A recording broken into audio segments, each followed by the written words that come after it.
Welcome to Bleach Revisited. I am Karakura Gold, your host of this series in which we will be reading every single chapter of the Bleach manga, providing critical analysis of the art and narrative, as well as personal response to the chapters and discussion of how they connect to the rest of the series. As usual, these videos begin with a reading of the current chapter that we are on. This is Chapter 72, The Super Chunk. The evil travelers fell beyond the Seiremon. If it's on the other side, we can't do anything. No, but they'll have to deal with Jidanbo. Ho ho ho ho ho! Acts G, the first character of Jidanbo's name. Now, show me what you can do, boy. Bleach, Chapter 72, The Super Chunk.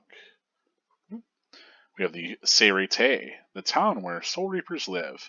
Rukia is in here somewhere. Soul Reapers, don't we get any lines?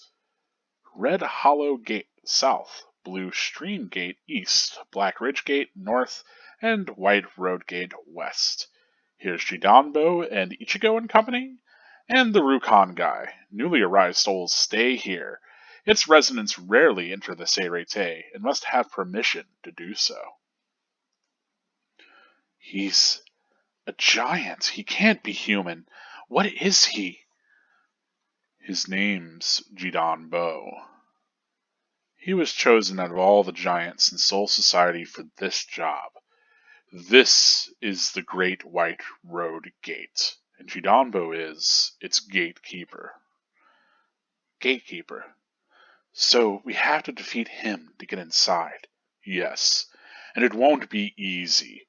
In the 300 years that he's been guarding this gate, no one has ever crashed it. He must be strong. Extremely. He can kill 30 hollows with one swing of his axe. His strength is legendary. How are we supposed to defeat something like that? We'll have to use our wits. We'll call Ichigo back and formulate a plan.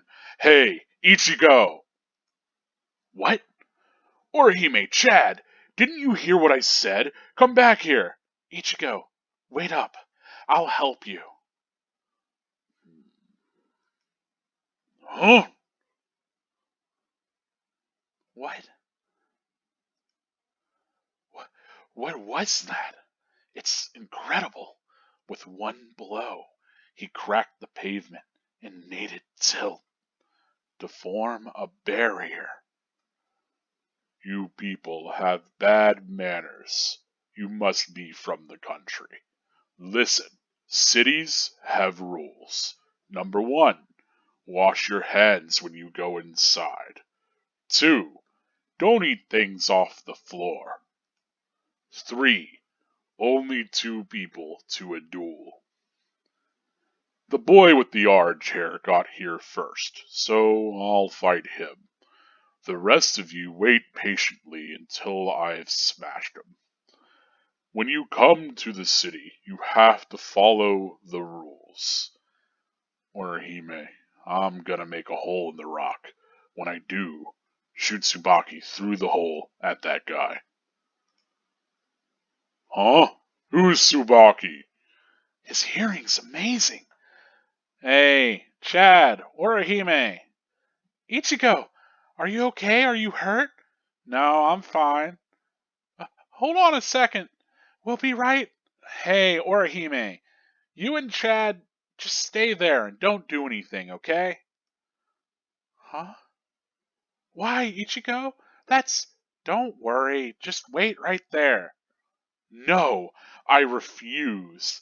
Are you? You saw that giant's strength. I don't know what kind of training you've went through the past 10 days, but you can't possibly beat him by yourself. I didn't know you were there, are you? I've been with you all along. I'm in no mood for your stupidity, Ichigo. Stop yelling. Can you do it? I think so. You think? That's not good enough. Ah, man. Don't worry. You said yourself you don't know what kind of training I went through, but I'll tell you one thing. At first, the plan was to use the entire 10 days to regain my Soul Reaper powers, but I managed that in just 5 days. The other 5 days, what was I doing? What, what were you doing? Fighting! For 5 days and nights against Haddenclogs, one on one. And he taught you the secrets of combat? No. No? He couldn't teach me anything. Or he wouldn't teach me anything. But I gained stamina and guts. It was tough, even for me.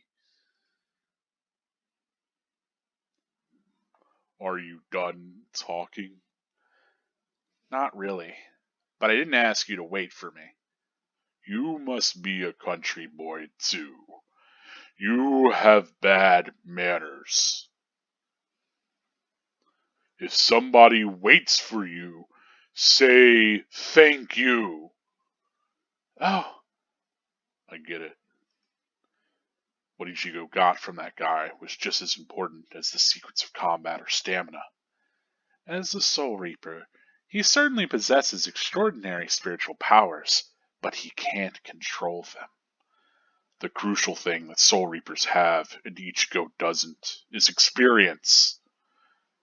If he was able to get more of that. What? What? What are you? He's incredibly strong.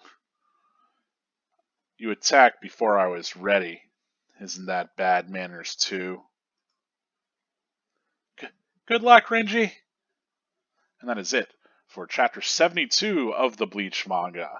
So, let us get back to the very beginning of Super Trunk here, and we can get into our analysis of both the art and the narrative, how both are moving along, what they introduce, how they're functioning here, but also a little bit of my personal response, how I feel about the chapter, what resonates with me personally, and my own takeaways, right? So, as always, this will be bits that I think are more objective as well as ones that are subjective, and it's up to you to figure it out. Haha. As always, I think most interpretation of media tends to be subjective. It's what you get out of it, but we'll get there when we get there.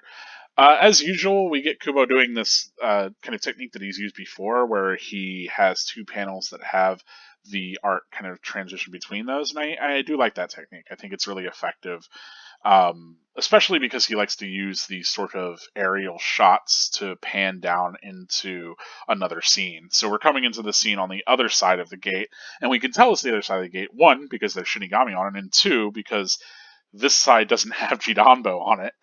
So I think it's an effective kind of use, and I love using the gate to kind of even further frame this panel. And of course, having two Soul Reapers in the foreground of the shot really lets you know, of course, this is the Soul, or I guess the Seirete side of things rather than the Rukon guy.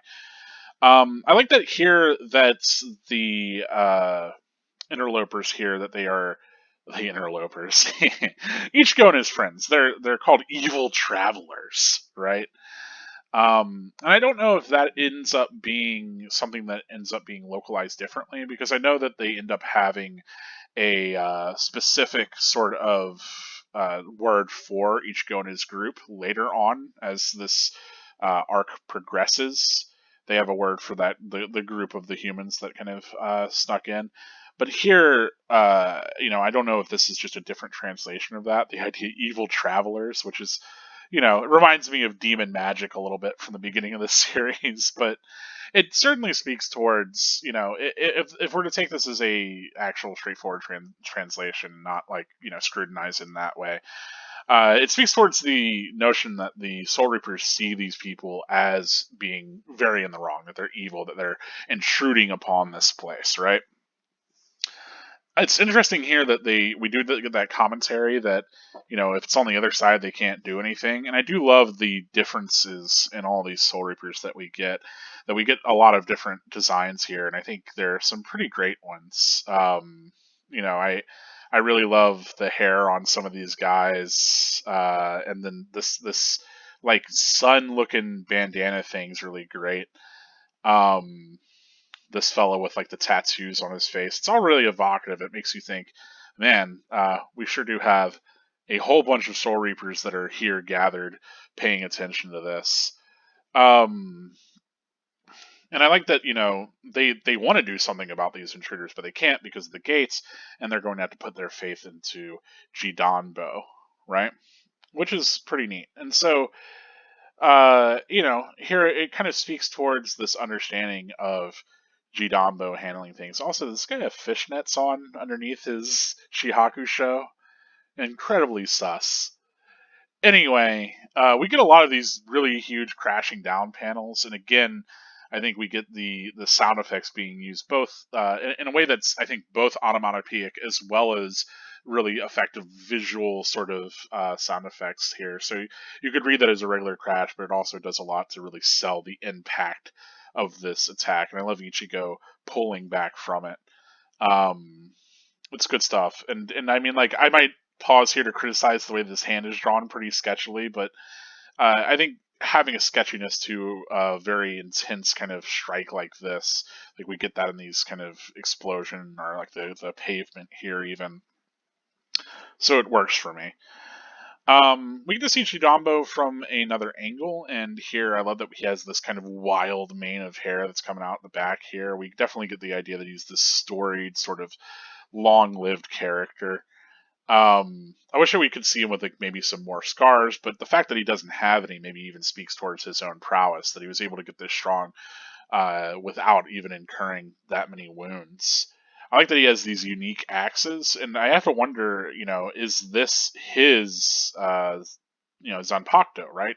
Because clearly he's a Soul Reaper, right? He's got the Shihaku show, and so, has he already released his weapon? Is it always an axe like this? It's curious. At the very least, we know that it's personalized. It has G, which is the first character of his name, on it. So it could fit either one of those things. Of course, here, I love this kind of moment where he entreats Ichigo to show him what he can do. And of course, we get this reiteration of boy, and I think I'll talk a little bit about that first. We had that from Rukia, and we got that from some of the other characters too from Soul Society. We definitely know this is a place where people can live to be hundreds of years old, and so we come to learn in this chapter that Jidambo's guarding this gate for over 300 years. So he's probably the oldest character that we've encountered so far in Bleach that we've actually been an age for. Of course, we don't know how old Byakuya might be, but we know Renji and Ruki are probably around 150, and Jidambo is at least 300 years old, which is pretty significant, right? Kind of wild to think about. But I guess that brings me to another kind of topic that a lot of people get hung up on a lot with Bleach is like the idea of an incarnate cycle of souls. And I think a lot of people really tend to, especially like Western readers, I think have a harder time seeing this afterlife as just like a part of a cycle and really understanding that. And then, whenever you start to be like, well, yeah, the souls that are here in Soul Society pass to reincarnate in the human realm. They're human souls, I guess. They reincarnate as humans, but I guess they could be anything. Anyway, these souls kind of cycle through. Of course, the idea is then, well, hey, if you've got these beings that are living for hundreds of years, what's the deal? Like, how come they, like, if I thought these souls were supposed to cycle, if they can live for 100 years, how are they cycling then? Like, what is the natural cause that's even killing them or causing them to cycle back in? And I do think that is something that, I wish that we had a little bit more insight on. But the way that I tend to read that is that the citizens of the Rukon guy are regularly pretty much cycled back into, Earth. Like, anytime that somebody dies, they show up in. Well, anytime anybody dies, I guess they don't show up in Soul Society automatically. They might end up becoming a hollow. They might need to have a concert performed on them if they have lingering attachments, so on and so forth. They might go straight to hell. Who knows? But whenever people normally kind of pass on to the Soul Society, obviously, you're gonna have a lot of people dying every day, right? But a lot of people get born every day, and so I think that there must be a system in which Rukon guy souls kind of get mixed back in on a pretty regular basis. As and so it's very transitory. So whatever I was talking about, well, why are these slums? What's the deal? This hierarchy, all of that. And it's like, well, if you don't have a lot of time in a place, you're probably not going to invest very much in it. So the people that are living there, they live these kind of transitory lives. They're only in Soul Society for however much given time. It's really transient. And I mean, if you think about our time on this planet, it is transient as well. We're not guaranteed to live however many years, even if the average life expectancy is around what, like 70, 80 years. Nothing's going to guarantee you make it that far. Even still, we still like kind of build and manage and try to embellish our lives in the ways that we can. But I gotta imagine maybe the turnover rate for lives in the Serite, it's maybe a little bit more random, because it's not like you're going to starve to death or have any other sort of predation. As far as I understand, hollows don't show up here. So on and so forth. So I am curious kind of exactly what that process is, but I imagine it happens to Rukongai citizens, and that Shinigami aren't beholden to that reincarnation cycle. I think the only time that a Shinigami might die is in the line of duty, whenever they are fighting against, Hollow or Quincy, whoever it may be. It's you get this kind of this other hierarchy that's there. It's not just a difference of class as far as wealth goes and accumulation, but it's also this sense of these are people that are truly deathless. These are the ones that don't have to be beholden to the cycle of reincarnation quite in the same way. And so it allows, I think it creates this kind of even greater sense of like them belonging to a different world. It's pretty significant. And I think something that I didn't think that much about the first time I read Bleach. They make such a big deal out of the disparity between these two people, and I always kind of held the stance of like, well, that's kind of silly. Like, why do people in the Rukon guy have to live in slums? And I think it's less they have to live in slums and more that it's the nature of the world that they live these extremely transient lives, and that I guess at any time they could go, whereas that's not really the case for the those that live in the Serite, right? So they're allowed to live and exist for, I guess, as long as they like. Um, which, you would think would cultivate just a few people, and maybe eventually would spill over if they continuously get new recruits. But I gotta imagine a lot of them die to hollows and things like that, right? So the ones that actually make it all those years, it's probably pretty harrowing. It's kind of like, there's only so many. I say there's only so many military generals. It's actually a real problem at certain ranks of the military, and that like advancing rank is difficult because they only allow so many people to hold position, but there's so many people who are qualified to advance, and so they constantly have to like attune the qualification requirements versus how many people are allowed to actually hold these positions. At least in the U.S. military, which is I don't know, it's a real cluster. Anyway, let's talk more about Bleach. So, I really do love this panel. Again, really selling the size of Jidanbo and this overwhelming sort of barrier. Right? Not only do we have the wall to get through, but now we have to get through Jidanbo himself. And of course, the axe being front and center is great stuff. And just foregrounding Ichigo here against that really kind of again sells this moment. He's got a really long hand in this. Anatomy. Come on, Kubo. I don't know how much I buy that's a foreshortened sort of hand, but oh boy, it does look long. Anyway, of course, we get this kind of shot that explains again the different gates. So now we actually have names for all of them, which is cool. So there's a northeast, south, and west gate, which I do think I appreciate. We get the shot of the Soul Reapers, so we get that guy with the black bar across his head, the guy with the headband, and the other guy that had the other guy. I say he had his hair up. Now that's the guy with the fucking tank top. not the tank top. What am I saying? The fishnet shirt, whatever it was. I guess it's not depicted here, so maybe it's not a critical thing. What's maybe more important is his cheekbones and his hair, but whatever. I do really love this sort of miniature model thing. This would be a great sort of piece to own if you wanted to print out like a bit of Bleach memorabilia in a 3D printer or make something of your own. This Jidambo looming over our little group of protagonists is great.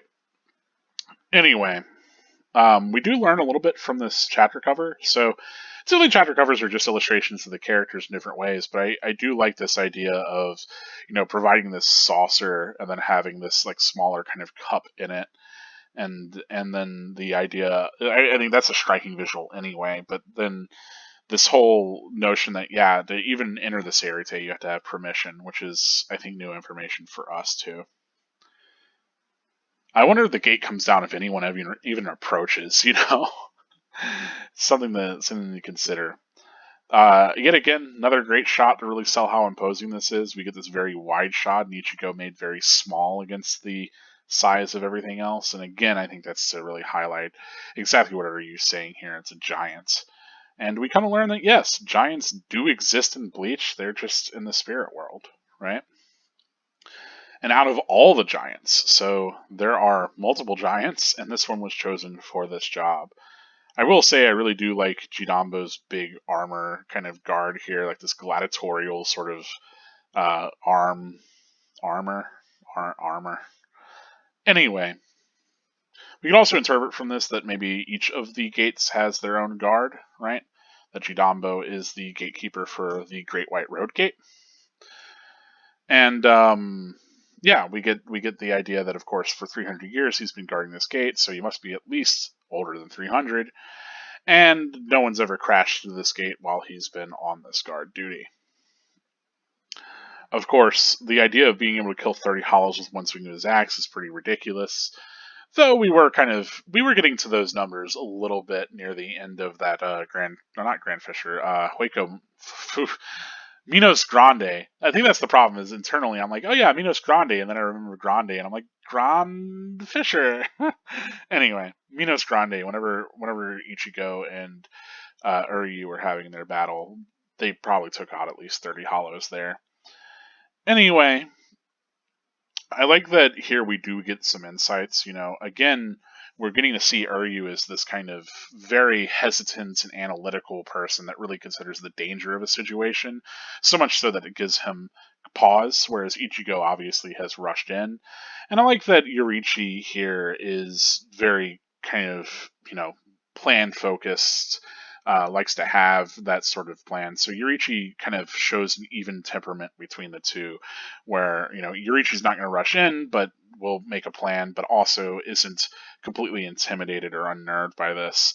Of course, I do love that is thrown up against, both Orihime and Chad, which I think that's the cool thing, is that we really get the sense that both Orihime and Chad have this much more personal connection with Ichigo than definitely Yoriichi, but for sure also Uryu as well. Like they're friends of his that have known him for a while, so it makes sense that they rush in to be at his side, and I like that like they have this sort of camaraderie. And sure, maybe it doesn't go exactly as Yoriichi might like to be planned, but in the moment, that's what you have to do. You have to face forward. You have to react quickly.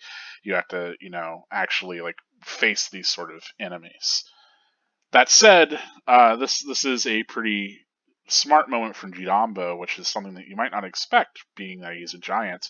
But I love that he knocks up all of the earth and kind of creates this basin for which they can't enter. And again, another great use of, I think, the sound effect here, as well as just this visual of them having to like kind of pull back against the earth shattered.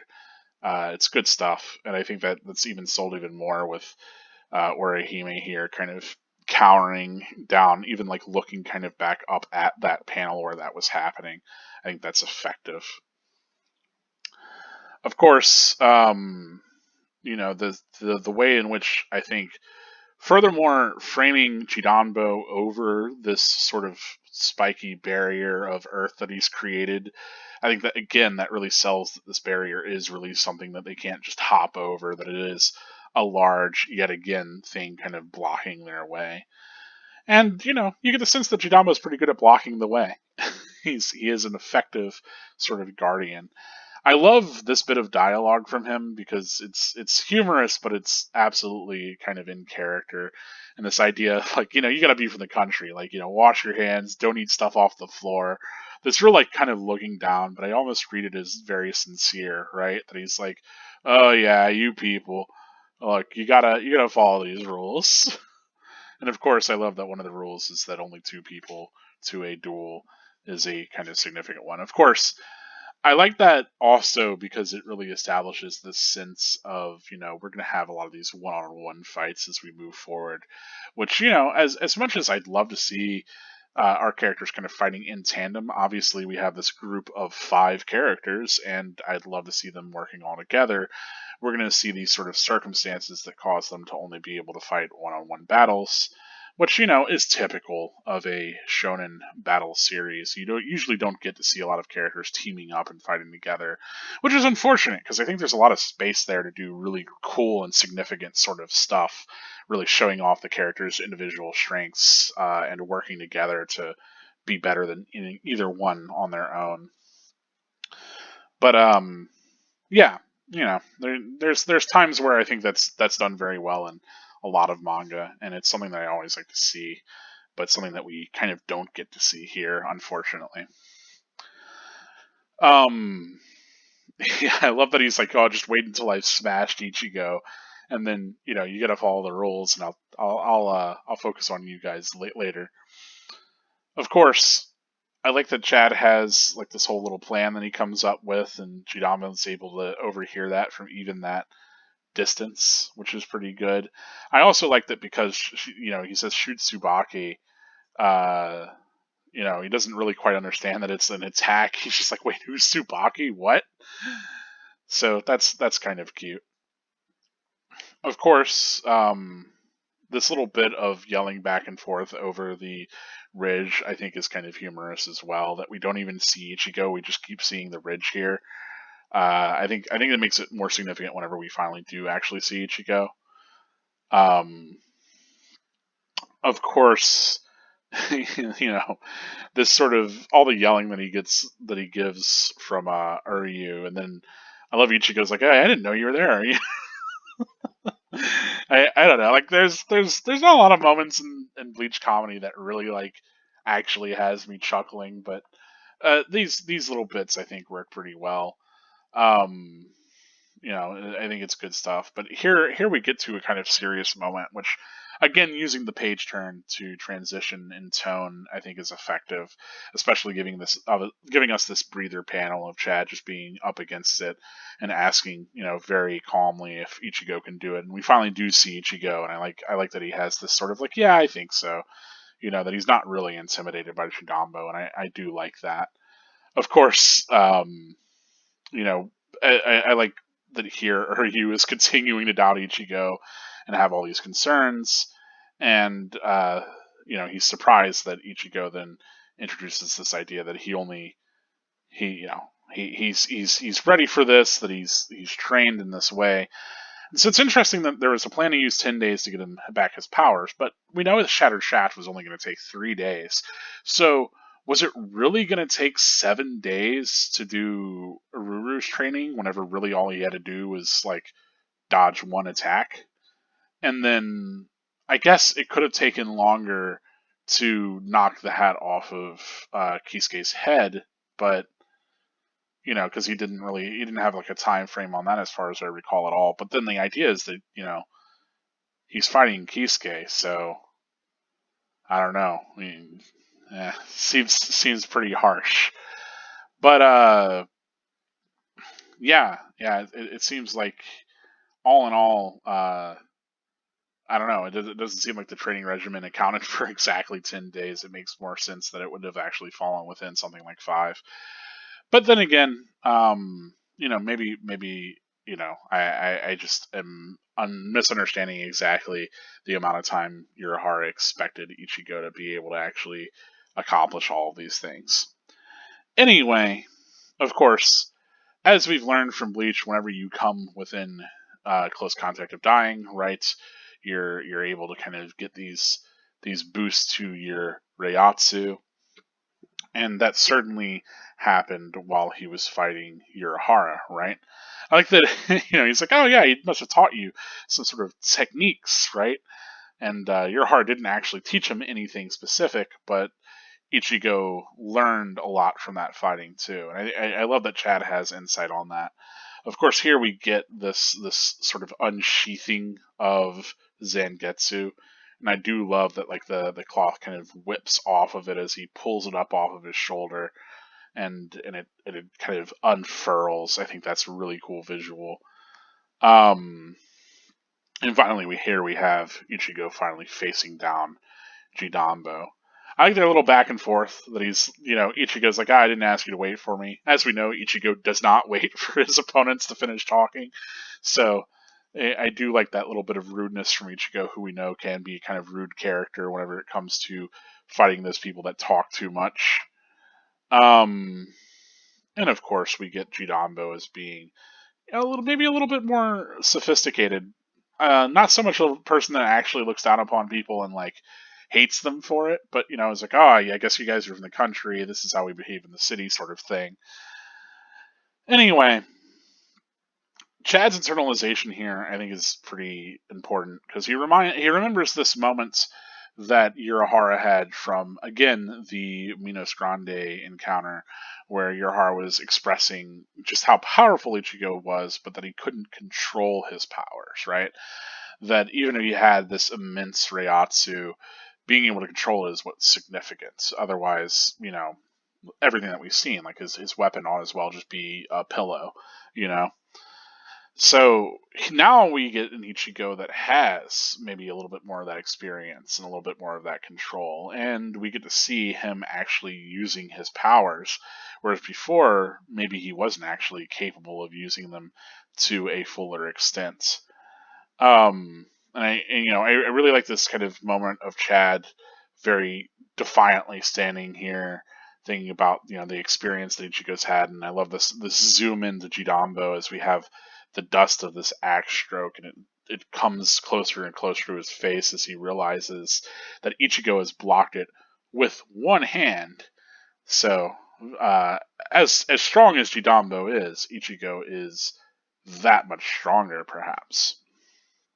And of course, Ichigo throws that back at his opponent. Ichigo is really great at these moments where he, returns these sort of sentiments back to his opponent. Anytime he gets an insult from his opponent, he's really good at turning the tables on them and then throwing that insult back at them. And so here we get that, and I think that's a structure that will kind of stay true for Ichigo. That very much there is this idea of this turnabout in the fight, which I mean that's typical shonen stuff, but being able to couple that with this really kind of strong sense of the character being kind of clever or witty, and being able to come back with these sort of badass remarks, I think it really sells those sorts of moments. And so here we get that with Ichigo, where he's the one kind of lecturing Jidanbo, right? The turns they have tabled. Anyway, of course, Renji is rushing out there, and he's frustrated in the little in-between chapter. But yeah, it's great stuff, and I really love, again, coming back to this panel and spending a little bit more time with it. This sense of again, using the doom as our kind of sound effect to signify a significant sort of moment, like a real like we get this real scope out on this really epic kind of clash. And here we have, I love the focal point is their blades kind of meeting, and everything about Ichigo's entire arc of his body really helps to sell and bring us to that, like the kind of the whole curve here. I really love the arc through the arm into the head, shoulder, and then down into his arm and into his legs. It's very, very cool, very effective and strong, and really brings us up into this motion where he's blocking with Zangetsu. And of course, if we're to read Jidanbo, he doesn't have that same sort of arc to him. Instead, he is this kind of just mass that has been stopped by it. And I love the expression that he has, that he's kind of wide-eyed and shocked and starting to sweat a little bit as he's confronted with somebody that can actually stand up to him. So, really cool stuff, really great moments. We're getting to understand a little bit more about how much Ichigo's grown. I love that it's not just told to us, but it's shown to us too. We're left to imagine the sort of training that Ichigo got with Urahara, and I think that's fine. I don't need to see the beat by beat moments of them fighting back and forth. I think that's okay. Certainly with Ichigo, his initial attack kind of putting him to sleep, I hope he's gotten further than that, right? So this idea of having a little bit more experience in battle and having a little bit more control, especially against somebody like Urahara, who we know is a very capable combatant himself. So, kind of cool stuff. All in all, I do like this chapter. I do think we get a few bit of character moments, maybe even from characters that we don't expect, like Yorichi. We do get to see a few new Shinigami that we haven't seen before.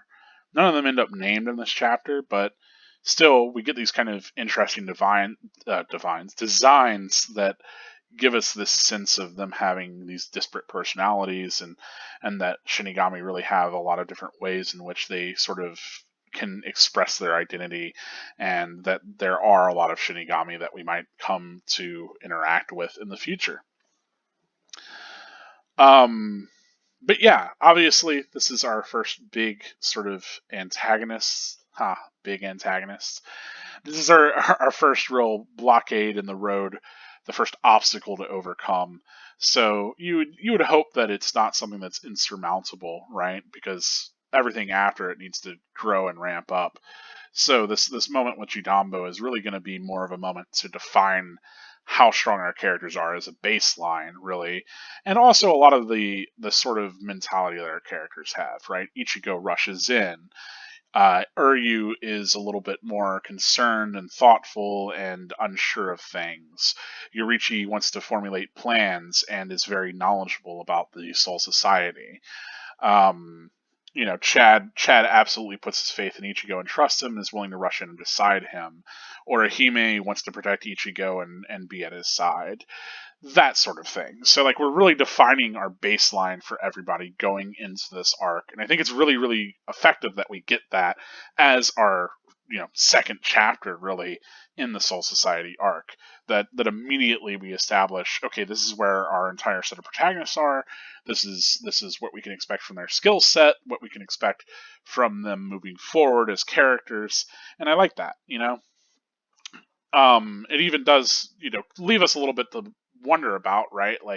Okay, well, maybe how much has Chad or Uryu grown? Obviously, that's one of the biggest mysteries. Is what are you gonna do with that glove? What them fingers do, Uryu?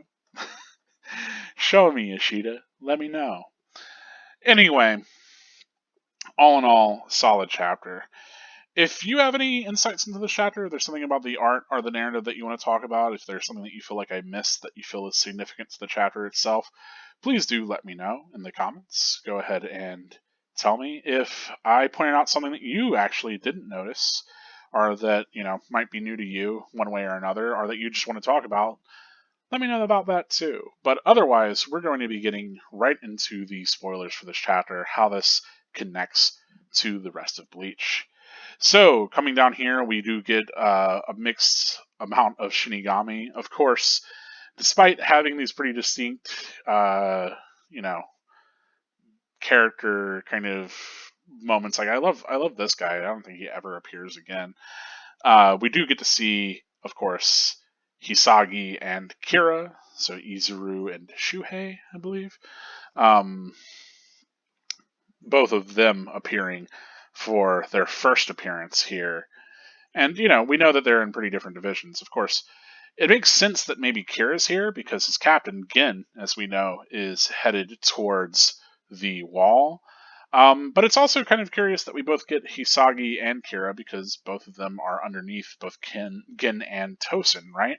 And we know both of those to be two of the betrayer captains. And I wonder if some of these other Shinigami were meant to be either in their squadrons or as a part of the the other kind of captain squads. If one of these were meant to maybe be one of the henchmen of Aizen, right? Unfortunately, I don't think we get any more background on any of those guys. It'd be cool if this dude was Rendo, but despite the hair being maybe a little similar, not quite. Background Shinigami. Huh. Anyway, surprising that Kira shows up here, but he doesn't have a speaking role. But it could also be the sort of thing where Kubo oftentimes will have a design that he likes and that shows up early and then he continues to use later. So it could be that Kira's design showed up earlier and then later on, whenever he's like, okay, well, I need to come up with this character to fulfill this role. Oh, I'll use that design, right? I have that character there. I think most notably is Chapter 1 with Shinji being, his design kind of roughly being there on the chapter cover. I think that's less that Kubo had the idea of Shinji as a character, but more that he had this design that he wanted to use. I think that makes more sense to me, at least personally. Anyway, hopping forward, as far as the axe being Jidanbo's actual, Soul Reaper, I guess. What am I saying? Soul Reaper is his Shikai, I assume, because I can't imagine. Zanpakuto tend to be katana, right? Whenever they're in their sealed state. So I don't know. I don't really read that as a Shikai. I really instead kind of read it as a unique weapon of his own. But it could be, like, your weapon becomes a big axe. It's got your name on it. Fits. Whatever. And I kind of went back and forth on whether or not Jumbo actually himself was a Soul Reaper, but he's got the Shihaku show, so I gotta imagine he's a Soul Reaper, and so it just makes sense that his weapon, then his axe, is his Zanpakuto. But I do believe that they get shattered later on, and I think he has two axes too, if I remember correctly, maybe even more. So I don't know. I don't know if I read that as like his axes being something forged separately, or if they're actually his Zanpakuto. Let me know what you think. Or if there is an actual official answer, because I don't know off the top of my head.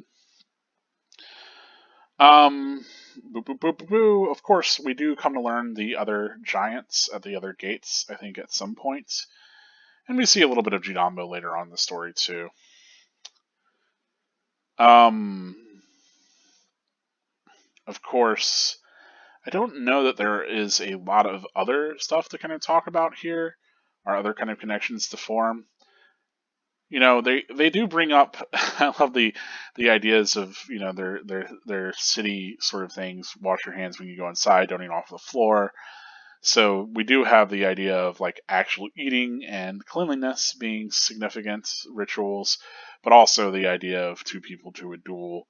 As we know, dueling is an important kind of aspect of the Kenpachi ritual, so there is that. But yeah, I don't know. Anyway, of course, I like that Chad's got this little plan here for like he'll punch the hole, she'll shoot Tsubaki. I think that's kind of cute. We don't really get to see plans from Chad that much otherwise, but I like to see that him kind of thinking about how they could work in tandem to help out. Of course, all this sort of back and forth. I like that we do get that bit of camaraderie between Chad and Ichigo. Of course, we come to learn, they have a lot of trust in each other, especially whenever it comes to fighting other people. So it fits that we get to see a little bit of that here. Also, I think this also speaks towards the kind of relationship Chad and Ichigo are going to have moving forward too, right? Where Ichigo is very powerful and capable of taking on these opponents, and Chad does want to help out and step in, but he's willing to trust Ichigo, especially if Ichigo says that he can handle it. That is, as much as he wants to be there by his side and support him and be able to fight alongside his good friend, it's like a lot of these like literal and otherwise metaphorical sort of barriers are going to come between the two of them, and he's going to just have to entrust Ichigo with these fights. And it's kind of sad because yeah, I'd love to see more from Chad, and I'd love to see Chad be able to develop as much as his friend does. But it also speaks towards something that I think is pretty human, that we see, friends of ours kind of succeed where we don't. And, it's not something to be embittered about or anything like that. Like, we can push ourselves to become better or stronger or more capable or advance in our fields or in, our relationships or whatever, right? You always have someone to compare yourself to, um, but you should cheer them on nevertheless if they're your friend, right? And I like that Chad's always there to support Ichigo, even if he's not able to physically, fight alongside him or even match his strength from even really here and forward in the series. Of course, I like that Ichigo expresses that he had this entire battle with Kisuke, that they spent 5 days fighting back and forth, and that's pretty significant. I imagine Kisuke tried to kill Ichigo within that time quite a few times, so I've got to imagine that Ichigo was pretty much given the business, and he became exponentially stronger over the course of that time. Um, so that works for me. Of course, here we get him kind of coming to fight Jidanbo and stopping that blade with one sort of thing. That's another sort of visual thing that we'll definitely get in Bleach. That idea of like easily stopping the opponent's attack, right? Um, of course, yeah, the idea of having that sort of experience and the significance of that experience. That is something that also comes up more. This sense of experience and the sense of having to take time to master things. Of course, Ichigo is insane and has a lot of special features about him that allow him to just barely scrape by. But I like that we get a lot of that. That with Byakuya, he's like, well, you need to take 10 years to master your Bankai. Like, there's no way that you'll be able to actually fight me. And I'm really curious what a 10-year, it's no surprise that the Bleach No Breath from Hell arc takes place 10 years after the entirety of the rest of Bleach, right? Because that's exactly enough time for Ichigo to have mastered his Bankai, for Rukia to have mastered hers. So, I think that exactly it being an exact 10-year gap, I think is not just obviously evocative of like, hey, there's been about that much time between whenever Bleach was published and this new arc, but then also I think it's meant to kind of be something that really is evocative for us as a reader, because we know 10 years to be significant towards mastery of these powers that a lot of our characters are just starting to kind of awaken to within the series. But I like that Byakuya has that experience and he's able to use that to essentially defeat Ichigo. I mean, the only reason that Ichigo is able to win that battle is because Zangetsu takes control, right? And he's able to essentially use visored powers, which, as we know, completely trample over just a regular Shinigami in most cases. And so that sudden surge of power, as well as that mastery over use of one's weapon, is enough to throw Homeboy for a loop. Man, if we do get more Breath from the Hell arc, I really want to see Ichigo swinging around his sword by the strap. I want to see him swinging around Zangetsu, and I want to see him actually making use of his speed, because that was one of the major features of whenever he actually does use his Bankai, right? But this idea of experience applies to a lot of our characters. Obviously, Kisuke is one of the considered maybe one of the most capable and powerful characters in all of Bleach, because he has all this experience. Aizen, has a ton of experience going into this. Um, so on and so forth. We have characters like Hitsugaya, where it's constantly reiterated that he doesn't have a lot of experience. That even though he's a prodigy, he needs to have that sort of experience. And even whenever we get into the Thousand Year Blood War, he goes back to train again to kind of reiterate and learn a lot of those fundamentals. And so I like that there's this sense of experience being significant, and then in a lot of ways our characters, whenever they are able to hop over this notion of experience, is because of these other significant things that will allow them to do that. Anyway, whew, that's probably all I had to really talk about. I don't think that there's a lot of other big connections here. Um, yeah, of course Ichigo has bad manners. He attacks before people are ready all the time. But Ichigo's a rude boy, so I'm fine with it. That's basically all I had to say about this chapter. There's really, there's those few connections. I do think this chapter has a little bit that does get evoked and revisited in later chapters. Obviously, Jidambo himself shows back up a couple of times, but I don't think this is really planting seeds for that much else other than the things that I've already talked about. But if you see something that I don't, as always, please do bring it up in the comments. I'm very curious. My reading is obviously just going to be my eyes on it. The more eyes that we get on it, the more, you know, we can all kind of collaborate and talk about everything kind of going on with this, because that's what's significant, that different context that people bring to something. That's why I'm always interested in other people's reading. Thank you so much for watching the video this far. If you have, please give the video a like. I think you owe it that much. But you don't have to. If you've been watching the series this far, I really hope that you are subscribed. It does help the channel a whole lot, puts this in front of other people. And if you want to bring your support for this channel one step further, please do consider supporting me on Patreon. On screen right now is the full list of everyone who is currently supporting me on Patreon as of this video. And if you want to be one of my patrons, the link is in the description. It costs as little as $1 a month to support me, and you can pledge whatever you like.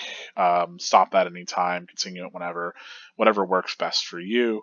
But it really does help me with this channel, and it really does show me how much that you care about me making this content.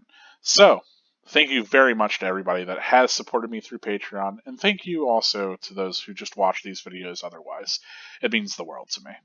As always, I am Karakura Gold, reminding you that spirits are forever with you. Stay gold.